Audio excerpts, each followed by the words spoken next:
بسم اللہ الرحمن الرحیم۔ السلام علیکم ورحمۃ اللہ وبرکاتہ۔ عزیز طلبہ، امید ہے آپ سب خیریت سے ہوں گے۔ آپ کو معلوم ہے کہ ہمارا اردو کا سبق نمبر 6 چل رہا ہے، جس کا عنوان ہے خون کا بدلہ۔ جی یہ آپ کو سامنے نظر آ رہا ہے، ٹھیک ہے، یہ ہمارا سبق چل رہا ہے۔ آج ہم وہاں سے شروع کریں گے جہاں سے ہم نے کل ختم کیا تھا۔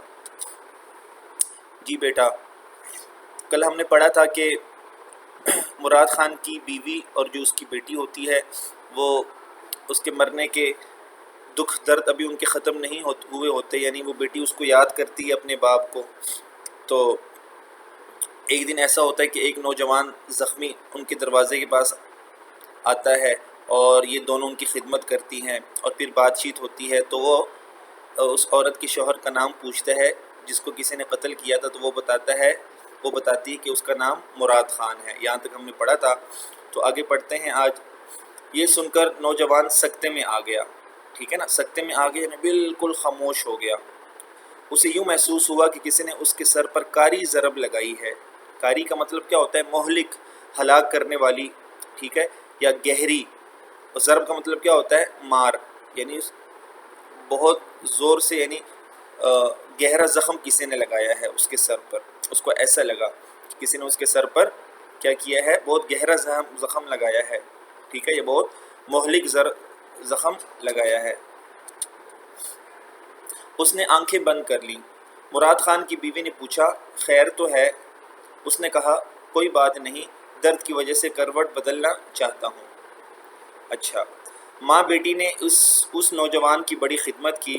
جب بھی اسپن گل اس کے لیے کھانا لے کر آتی تو نوجوان کی آنکھوں سے آنسو جاری ہو جاتے۔ اسے کچھ ندامت سی محسوس ہوتی تھی۔ ندامت کا مطلب کیا ہوتا ہے؟ شرمندگی۔ وہ بار بار کہتا تھا، میں تمہارے اس احسان کو کبھی نہیں بھلا سکتا۔ اس کی ماں کہتی، ہم نے تم پر کوئی احسان نہیں کیا، ہم نے تو اپنا فرض پورا کیا ہے، تم نے ہمارے گھر میں پناہ لی ہے، ٹھیک ہے، اگر تم صحت یاب ہو کر جاؤ تو یہ ہمارے لیے بڑے فخر کی بات ہوگی۔ اسپن گل نے کہا، میری باپ کی روح کس قدر خوش ہوگی کہ ہم نے ایک زخمی کو پناہ دی اور اس کی خدمت کی۔ یہ بات سن کر نوجوان چلا اٹھا، یعنی زور سے اس نے چیخ ماری۔ اسپن گل کو مخاطب کیا اس نے، اسپن گل، اپنے باپ کی بندوق لے آؤ اور مجھے قتل کر دو۔ اپنے باپ کے خون کا بدلہ مجھ سے لے لو۔ میں ہی وہ بدبخت ہوں جس نے کسی کے اشارے پر مراد خان کو قتل کیا۔ کسی کے اشارے پر یعنی کسی کے کہنے پر مراد خان کو قتل کیا۔ یعنی معلوم ہوا کہ یہ نوجوان جو تھا یہ اسپن گل کے والد کا قاتل نکلا، ٹھیک ہے، اس کا قاتل تھا۔ مجھے خبر نہیں تھی کہ تقدیر مجھے مراد خان کے گھر پناہ لینے پر مجبور کر دے گی۔ مجھے قتل کر دو، میں زندہ رہنے کے قابل نہیں ہوں۔ اسپن گل کے سینے میں انتقام کی آگ بھڑک اٹھی۔ انتقام کی آگ یعنی بدلہ لینے کی آگ بھڑک اٹھی، جل گئی۔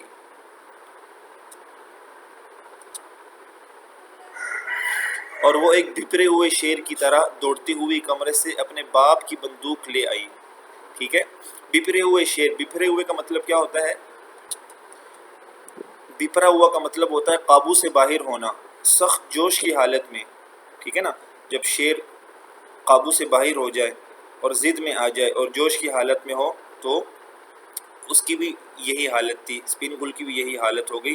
اس حالت میں کمرے سے اپنے باپ کی بندوق لے آئی۔ آج تو وہ دن آیا تھا جس کی آرزو میں وہ زندہ تھی۔ آج کے دن اسے مرے ہوئے باپ سے کیا ہوا وعدہ پورا کرنا تھا۔ اسپن گل نے بندوق کی نالی نوجوان کی طرف کی، ٹھیک ہے نا۔ تو اس کی ماں نے ڈانٹ کر کہا، لڑکی، تیرے حواس تو ٹھکانے ہیں؟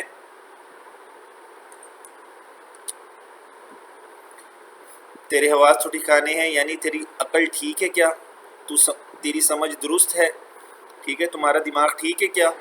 یہ نوجوان اگرچہ ہمارا دشمن ہے لیکن اس نے ہمارے گھر میں پناہ لی ہے۔ اگر ہمارے گھر میں اسے کچھ ہو گیا تو ہم کسی کو منہ دکھانے کے قابل نہیں رہیں گے کہ دیکھو اپنے مہمان کے ساتھ اس طرح کیا۔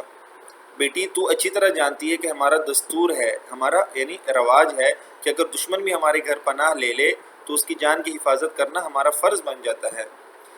یہ تو ہم کبھی سوچ بھی نہیں سکتے کہ گھر آئے مہمان کو قتل کر دیں۔